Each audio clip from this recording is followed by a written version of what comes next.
right, let's try David again. David Lombardi, the athletic at Lombardi himself. David joins us courtesy of the UMA guest line. Yes. How's it going? Hey, what's happening, man? How are you? It works. I'm doing great. Awesome. This is always like these days after the game before another huge one are crazy because you're not sure if you should talk about the Cowboys. That was an epic win over a legendary rival, or if you should talk about the Eagles because, I think these are the two best teams in the NFC squaring off next week. So we're kind of in that transition. But, what I think is really interesting is that the Cowboys and the Eagles actually have a lot of similarities defensively as far as their ability to get after the passer, but there are differences too. And I think that Philadelphia's got a sketchy run defense, guys, and worse than Dallas's, that's for sure. So, I'm looking to see what the 49ers did yesterday, and they executed a game plan. They wore Dallas down. They averaged 2 yards a rush in the first half. It was over 4 in the second half. It was a clear kind of war of attrition that the 49ers won yesterday. I think that Kyle Shanahan, as he turns the page to Philadelphia this next week, is going to say, hey, same kind of plan. They've got to diffuse a pass rush that's amazing when its ears are pinned back. But I think the 49ers might have an easier time diffusing the Philadelphia pass rush because I think that this is one of those games where they might be able to exploit the run defense easier than they did against Dallas yesterday. Well, I hope so, because I thought the 49ers are going to be able to run the ball on Dallas. They're just 22nd in the NFL, Dallas, in rush defense, giving up 129 yards a game. But Dan Quinn knows Kyle well. He was stunning the front. He was causing problems. He was sliding people, and they just got in the gaps. And the first half, the 49ers, David, only 27 yards rushing and 11 carries. And in the second half, they were stubborn. They got Elijah Mitchell going, 2 long drives. Christian McCaffrey got going despite the calf. So they had 21 carries for 86 yards in the second half. The main adjustments, I think, when you got a fast front like Dallas that was stunning so much, you couldn't run. Outside zone, the tosses weren't working. As Kyle Juszczyk said, they had to run more punch and counter and power.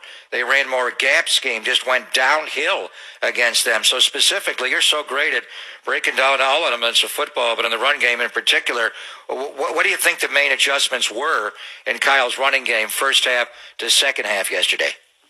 Well, I think losing Carlos Watkins really hurt Dallas because you lose one of your main rotational defensive tackles, and that really helped the 49ers start to put the crunch on Dallas in the fatigue factor throughout the course of the game. I thought that they really started doing some good work on the interior. But one thing about the Cowboys, they've situationally been really good against the run this year. I know the yards per game a little bit lower or higher, I guess, on the allowance side, but the advanced numbers all put them in the top 10 run defense. I think they're number 5 DVOA, which is the value over average, which is going to kind of factor in the down and distance to go. And in that category, Philadelphia is number 21, and they've been in the 20s regardless of if they had Ndamukong Suh or Linval Joseph. Philadelphia has not been good in run defense all season long. So I think that really should stand out to the 49ers because when I watched that game yesterday, the situational aspects of Dallas's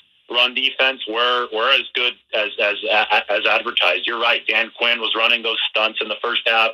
He was able. They just have so much talent along that D line. Dallas does. They've got different body types, right, to be able to execute different things. So you've got Hankins, the big guy in the middle. He's the fire hydrant that can occupy some blockers. You obviously had Watkins earlier in that game. Before he got hurt, he's another quality defensive tackle. Odigizua is really good. And you have obviously all the edge rushers, Micah Parsons being a lighter guy but supremely athletic.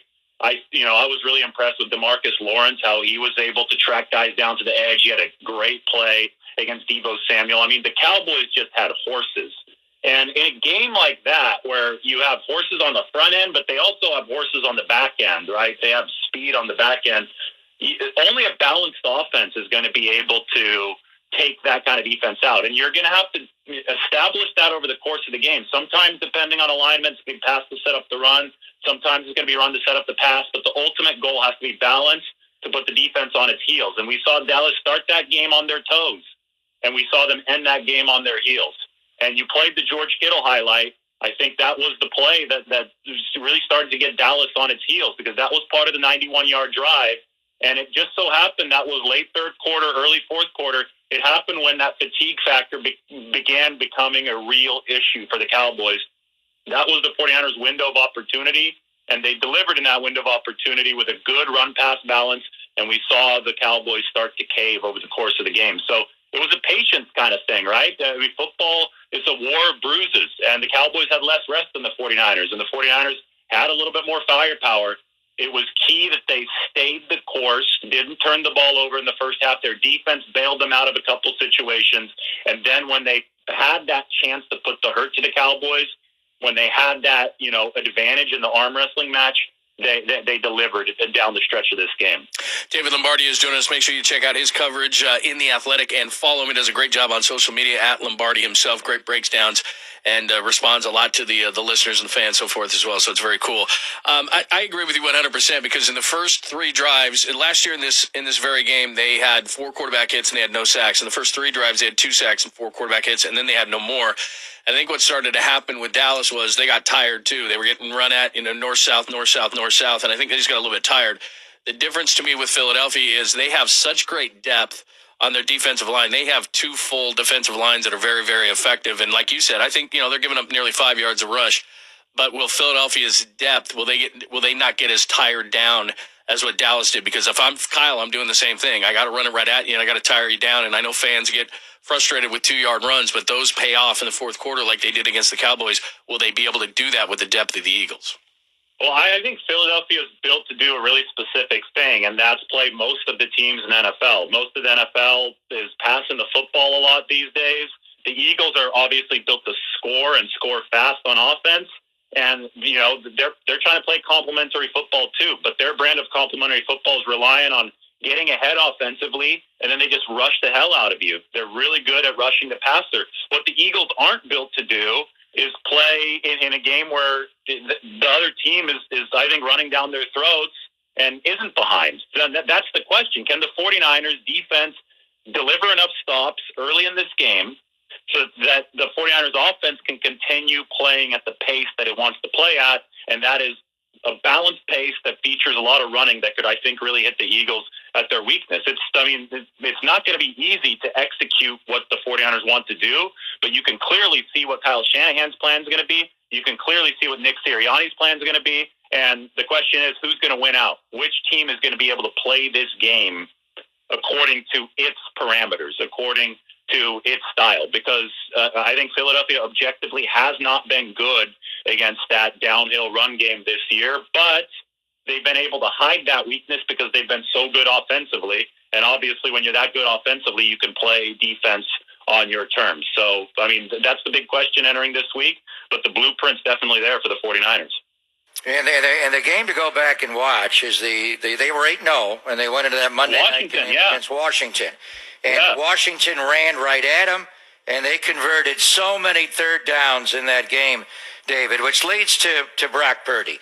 And people are all over Brock's performance yesterday, and the pass rush clearly was bothering him. And he's getting pressure from his right, and he's not stepping up into it. Yesterday, with the speed of Dallas, Parsons and Lawrence on the outside, he was getting flushed out to his left, but he converted on third down over and over and over again. I think he converted 6 throws on third down, 7 of 14 the 49ers were. So if you are going to be able to run the ball against Philadelphia, you've got to be able to convert on third down, play turnover-free football. As you look at Brock Purdy's performance yesterday against Dallas, David, what did you see?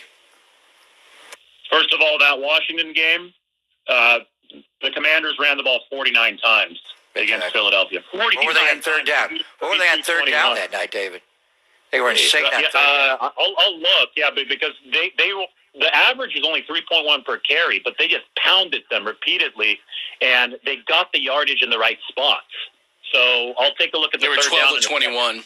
21 third downs. Amazing. 21 third downs is amazing. 12 conversions is amazing. 49 carries is even more amazing. 4 turnovers. To beat them. I think they had 40 minutes of possession. 3 fumbles. In that game. I think they had 40 minutes of possession. Yeah, 40 to 20. Yeah, exactly. So that is the formula. Now, you ask about Brock Purdy. He's part of that formula as well. We talked about this a lot when Jimmy Garoppolo was still playing at quarterback for the 49ers. Even in these games where they had 40 rushes, the quarterback has to deliver on key plays throughout the game, key conversions, to make sure that you have the chance to run that many times, right? He has to move the chains. This is the tough league. You're not going to just steamroll another team running the football most of the time. The one exception was the NFC Championship game where the 49ers beat the Packers a few years ago. That was an exceptional game, though. The Packers were just not ready to stop the 49ers run game. But most other times, you look at the Rams wins for the 49ers last year, for example, 49ers really, really ran the hell out of the football, but it took really efficient performances from Garoppolo to kind of glue that all together. So Purdy is now in a similar situation where I think Philadelphia, especially since they had their struggle stopping the run, they are going to bring some guys up into the box. And then it's up to Brock Purdy to address some of the weaknesses that we saw yesterday and deliver downfield. And I think the biggest weakness for Brock Purdy that defensive coordinators like Dan Quinn are currently exploiting is bringing that heat from the right side and forcing him out of the pocket to his left. Greg just talked about it. Because if he moves out of structure prematurely to his left, he has to reset his entire body, he has to spin around, and at that point, the best possible outcome for the 49ers, barring a complete breakdown in coverage on the back end, is a throwaway. And that obviously could stall an entire drive. It stalled drives against the Seahawks. It stalled drives against the Cowboys yesterday. And the antidote to that is Brock Purdy has to be better about stepping up in the pocket. I know he's a shorter quarterback, so that's probably at play here. But the McCaffrey touchdown to open the game against Seattle is the best example of the correct teach tape for Brock Purdy. And I asked him about it the other day, and he said, yes, that's what I'm trying to do. I'm trying to get better at stepping up in the pocket instead of rolling to the left, because coordinators want him to roll to the left because that kills the play in all likelihood. Step up in the pocket or find a way to roll right. That's where Brock Purdy's at his strength.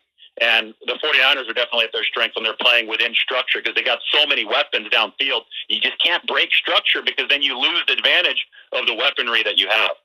And Philadelphia just on the back end, they're really good. And obviously Slay on one side, and you got Bradbury on the other, and C.J. Gardner-Johnson is a guy that's really aggressive. They've got a really great pass defense, and that would be my issue, as you said. I don't want him going out to the left, having to turn, make those plays. The rush is going to get there. The back end is going to be relentless. They're better than what Dallas is, and I think that becomes the major issue. And you got to play a fairly perfect game to beat these guys. Washington needed 4 turnovers in that game. They had 3 fumbles and an interception in that game. The 49ers cannot give it up. They haven't, and that's been a big thing for Brock, and it's been good for Brock.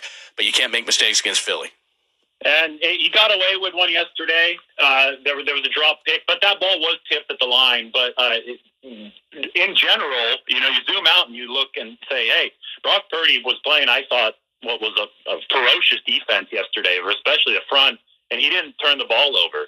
Meanwhile, the 49ers lead the league in interceptions. They got 2 more out of Dak Prescott. They almost got 4 total yesterday, but they got 2.